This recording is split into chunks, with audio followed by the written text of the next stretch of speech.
congratulations to you both. Thank you. Can we start with the proposal and the actual moment of your engagement? When did it happen? How did it happen? It happened a few weeks ago, early this month, here at our cottage. Just a standard, typical night for us. It's a cozy night. It was, what were we doing? Just roasting chicken and Roasting having a chicken, trying to roast a chicken. Trying to roast a chicken, and it was just an amazing surprise. It was so sweet and natural and very romantic. He got on one knee. Of course. Was it an instant yes from you? Yes, as a matter of fact, I could barely let you finish proposing. I said, can I say yes now? She didn't even let me finish. She said, can I say yes, can I say yes now? And then there was hugs and I had the ring in my finger and I was like, can I give you the ring? And she goes, oh yes, the ring. So no, it was a really nice moment. It was just the two of us and I think I managed to catch her by surprise as well. So. Yeah. And this is how long after you first met? It would be a year and a half, a little bit more than that. No, just about a year and a half, yeah. Which for most people would be quite a whirlwind. Is that how it's felt to you? I don't think that I would call it a whirlwind in terms of our relationship. Obviously, there have been layers attached to how public it has become. After we had a good 5-6 months almost with just privacy, which was amazing. But no, I think we were able to really have so much time just to connect, and we never went longer than 2 weeks without seeing each other, even though we were obviously doing a long-distance relationship. So it's we made it work. How did you first meet? Yes, we first met. We were introduced actually by a mutual friend, who we should protect her privacy and not reveal too much of that. And but it was literally through her, and then we met once and then twice, back to back, 2 dates in London, last July. Yes. Beginning of July. And then it was, I think, about 3, maybe 4 weeks later that I managed to persuade her to come and join me in Botswana. And we camped out with each other under the stars. And she came and joined me for 5 days out there, which was absolutely fantastic. So then we were really by ourselves, which was crucial to me to make sure that we had a chance to get to know each other. Yeah. But the friend who introduced you, was she trying to set you up? Yes, it was definitely a setup. It was a blind date. It was a blind date, and, for sure. And it's so interesting because we talk about it now, and even then, because I'm from the States, you don't grow up with the same understanding of the royal family, and so while I now understand very clearly there's a global interest there, I didn't know much about him, and so the only thing that I had asked her when she said she wanted to set us up was, I had one question. I said, well, is he nice? Because if he wasn't kind, it didn't seem like it would make sense. And so we went and met for a drink, and then I think very quickly into that we said, well, what are we doing tomorrow? We should meet again. What are we doing tomorrow? Let's meet again. And then it was like, right, diaries. We need to get the diaries out and find out how we're going to make this work, because I was off to Africa for a month. She was working, and we just said, right, where's the gap? And the gap happened to be in the perfect place. So how much did you, Prince Harry, know about Meghan? Had you seen her on TV? No, I'd never even heard about her until this friend said Meghan Markle. I was like, right, okay, give me a bit of background. what's going on here? So no, I'd never watched Suits. I'd never heard of Meghan before, and I was beautifully surprised when I walked into that room and saw her, and there she was sitting there. I was like, okay, well, I'm going to really have to up my game. I'm going to sit down and and make sure I've got a good chat. I think for both of us, though, it was really refreshing, because given that I didn't know a lot about him, everything that I've learned about him, I learned through him, as opposed to having grown up around different news stories or tabloids or whatever else. Anything I learned about him and his family was what he would share with me, and vice versa. So for both of us, it was just a really authentic and organic way to get to know each other. And was that quite refreshing for you in the way that you've been brought up, with a lot of people knowing a lot about you? Was it refreshing? Or thinking they know. Or thinking they know. Exactly. Yeah, no, it was hugely refreshing to be able to get to know someone who isn't necessarily within your circle, doesn't know much about me, I don't know much about her. So to be able to start almost afresh, right from the beginning, and getting to know each other step by step. And then taking that huge leap of only 2 dates, and then going effectively on In the holiday middle of together in the nowhere. middle of nowhere, and you know, sharing a tent together and all that kind of stuff. It was fantastic. It was absolutely amazing to get to know her as quickly as I did. And starting a long-distance relationship, you were working on Suits, so you had, I imagine, a packed filming schedule. You've got lots of commitments of your own. How hard was it to keep things going? It was, yeah. It was just a choice, right? I think that very early on when we realized we were going to commit to each other, that we knew we had to invest the time and the energy and whatever it took to make that happen. And so yes, with the filming schedule, it was not the easiest because it of course included a lot of travel back and forth, but I don't think you've had any idea what time zone you've been on for the last year and a half. no.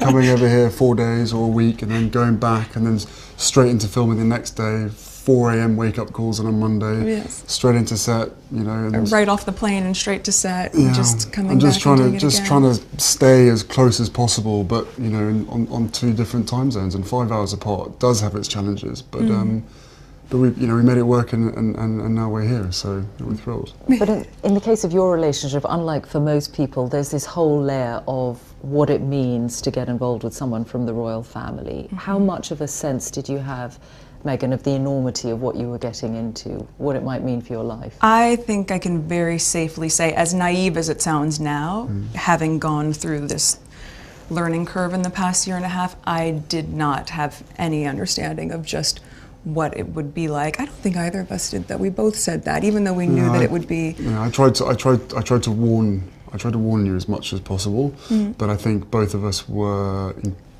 totally surprised by the reaction after the first 5-6 months of what we had to ourselves of what actually happened from then. So I think you can have as many conversations as you want and try and prepare as much as possible, but we were totally unprepared for what happened after that. The scrutiny. Well, all sorts. Well, I mean, I think also because there's a misconception that because I have worked in the entertainment industry that this would be something I would be familiar with, but even though I'd been on my show for, I guess, 6 years at that point, and working before that, I've never been part of tabloid culture. I've never been in pop culture to that degree, and lived relatively quiet life, even though I focused so much on my job. And so that was a really stark difference out of the gate. But and I think we were just hit so hard at the beginning with a lot of mistruths that I made the choice to not read anything, positive or negative. It just didn't make sense, and instead we focused all of our energies just on nurturing our relationship. On us, yeah. On us. And some of that scrutiny, and you ended up making a very public statement about it, some of that scrutiny was centred around your ethnicity, Meghan. When you realised that, what did you think? Of course, it's disheartening. You know, it's a shame that that is the climate in this world, to focus that much on that, or that would be discriminatory in that sense. But I think, you know, at the end of the day, I'm really just proud of who I am and where I come from, and we have never put any focus on that. We've just focused on who we are as a couple. And so when you take all those extra layers away and all of that noise, I think it makes it really easy to just enjoy being together and tune all the rest of that out. But now that it is all official, Prince Harry, do you have that sense that the combination of the two of you, your different backgrounds, that you together represent something new for the royal family? I don't know if it's something new. I think it's you know, it's for me, it's an added member of the family. It's another team player as part of the bigger team. And you know, for all of us, all we want to do is be able to carry out the right engagements, carry out our work, and try and encourage others and the younger generation to be able to see the world in the correct sense, rather than perhaps having a distorted view. So you know, the fact that I fell in love with Meghan so incredibly quickly was a sort of confirmation to me that everything, all the stars were aligned, everything was just perfect. It was this beautiful woman just sort of literally tripped and fell into my life. I fell into her life, and the fact that I know the fact that she'll be really unbelievably good at the job part of it as well, is obviously a huge relief to me, because she'll be able to deal with everything else that comes with it. But no, you know, we're a fantastic team. We know we are, and we hope to, you know, over time, try and have as much impact for all the things that we care about as much as possible. I am very excited about that, yeah. And Meghan, given your acting and the profile you had, you'd already been involved in various causes, you'd been an ambassador for UN Women. What about this new role? I mean, you're going to have a bigger platform, a bigger voice. What do you want to do with it? I mean, how... Sing. Can you imagine? No, I'm not a singer.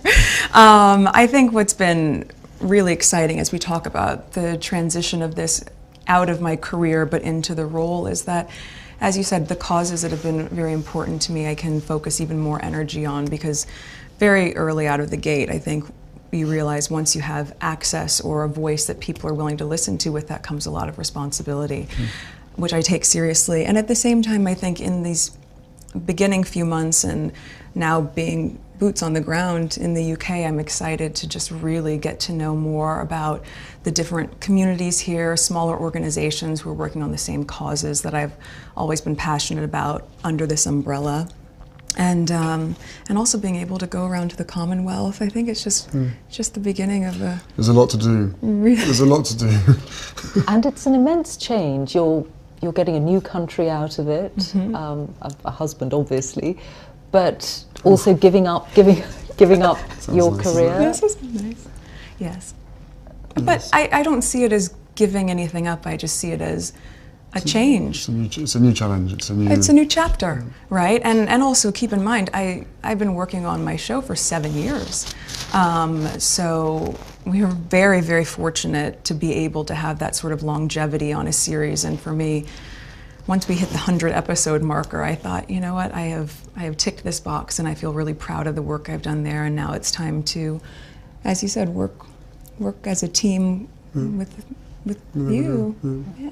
But do you have that sense of responsibility, Prince Harry, for what you're asking Meghan to do?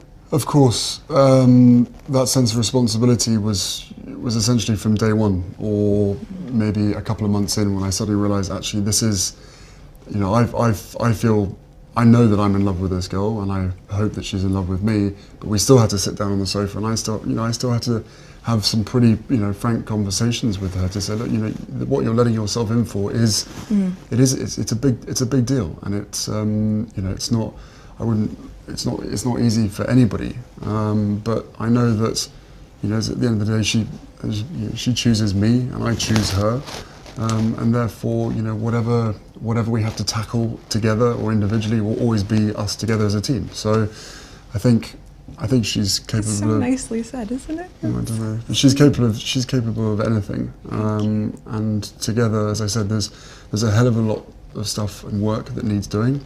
At the moment, for us, it's going to be making sure that our relationship is always put first. But no, look, both of us have passions for wanting to make change for good, and you know, with lots of young people running around the Commonwealth, that's where we're going to spend most of our time, hopefully. And it was really one of the first things we connected on. It was one of the first things we started talking about when we met, was just the different things that we wanted to do in the world and how passionate we were about seeing change. I think that was, that's what got date 2 in the books, probably. Plenty to talk about. Children? Not currently, no. No, of course, you know, I think, you know, one step at a time, and hopefully we'll start a family in the near future.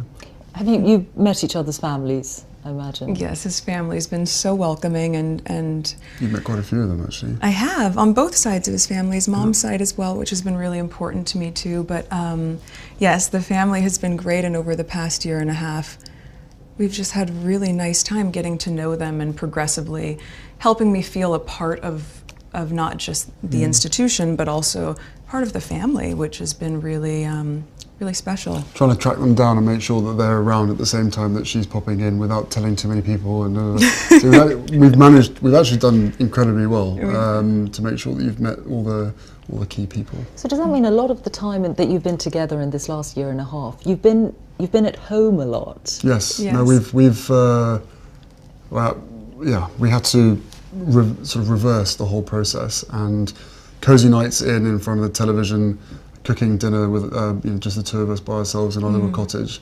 rather than going out for dinner and being seen in public. So we reversed the whole process, which is it's provided different opportunities, and it's made us a hell of a lot closer in a shorter space of time. That's true. That's without question. So. If anybody else at home is listening, then maybe slow down on the dates and maybe spend more time at home. But no, it's for us. It's an opportunity to really get to know each other without other people looking or trying to take photos on their phones and all that kind of stuff. With that comes with the job, comes with the role. But where possible, yeah. And we were able to really get to know each other that way. But also then to go and have friends over for dinner, or to go to his family for tea, or. Any of those sort of things, and even just to take the time to be able to go on long country walks and just talk. We've been all over the place. Have you met the Queen? I have, yes. A couple of times. Yeah, What was that like? A couple of times. It's incredible. I think, to be able to meet her through his lens, not just with his honor and respect for her as the monarch, but the love that he has for her as his grandmother. All of those layers have been so important for me, so that when I met her, I had such a deep understanding, and of course incredible respect for being able to have that time with her. And we've had she's an incredible woman. And the corgis took to you straight away. That's true. For the last 33 years been barked at. This one walks in absolutely nothing. Just laying on my feet during tea. It was very sweet. And it's just like, oh. That has to be a good sign. Speaking of dogs, have you brought yours to the UK? Well, I have 2 dogs that I've had for quite a long time, both my rescue pups, and one is now staying with very close friends, and my other little guy he's in the UK. He's been here for a while. Okay, let's hope he adjusts well. I think he's doing just fine. What was it like introducing Meghan to your father and your brother? What was it like? It was exciting. I mean, I've been seeing her for a period of time when I literally didn't tell anybody at all, and then William was longing to meet her, and so was Catherine. So, they're being our neighbours. We managed to get that in quite a few times now, and Catherine's been absolutely wonderful, amazing, as is William as well. Fantastic support, and then my father as well. We had a couple of. No, more than that. We've had a handful of teas and meetings and all sorts of gatherings over at his place as well. So, no, the family together have been absolutely, solid support, and my grandparents as well have been wonderful throughout this whole process, and they've known for quite some time. So how they haven't told anybody is again a miracle in itself. But no, the whole family have come together and have been a huge amount of support. They've been amazing. And Meghan, your parents, do you think, while very happy for you obviously, do you think they have worried at all about the scale of what you're getting into? Well, I'm sure at the onset, both my parents and my close friends were concerned, because we got very quickly swept up in a media storm that, as I shared, was not part of my life before that, but they also had never seen me so happy. And I think also once my friends, were able to really meet Harry and my mom, who we've spent a lot of time with, who was so much fun. Mom's amazing. It was just, it was just obvious that no matter what we were being put through, that it was just temporary, and that we were going to be able to get through that. So everyone was really happy with me. He's talked to my dad a few times, hasn't been able to meet him just yet, but it's all been worth every effort. Yeah, it's been great. Your ring. Oh yes. Tell us about your ring. The ring is obviously yellow gold, because that's her favourite, and the main stone itself are sourced from Botswana. And the little diamonds either side are from my mother's jewellery collection, to make sure that she's with us on this crazy journey together. And it's beautiful, and he designed it. It's incredible. Yeah. And make sure it stays on that finger. Of course. What does it mean to you, Meghan, to have those stones on your finger that once belonged to Princess Diana?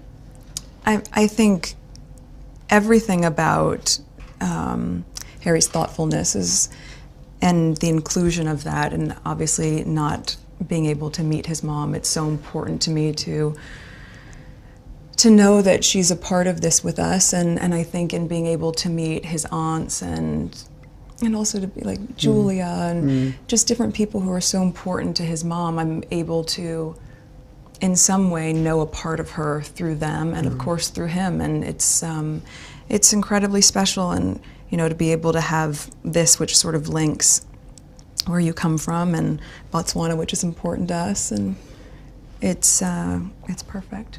What do you think your mother would have thought of Meghan or said about Meghan? Oh, they'd be thick as thieves, without question. I think she would be over the moon, jumping up and down, you know, so excited for me. But then, as I said, would have probably been best friends with Meghan. So no, it is days like today when I really miss having her around and miss being able to share the happy news. But you know, with the ring and with everything else that's going on, I'm sure she's with us. I'm sure she's with us. Yeah, you know, jumping up and down somewhere else. Prince Harry, Meghan Markle, thank you both very much. Thank you so much. Thank you very much.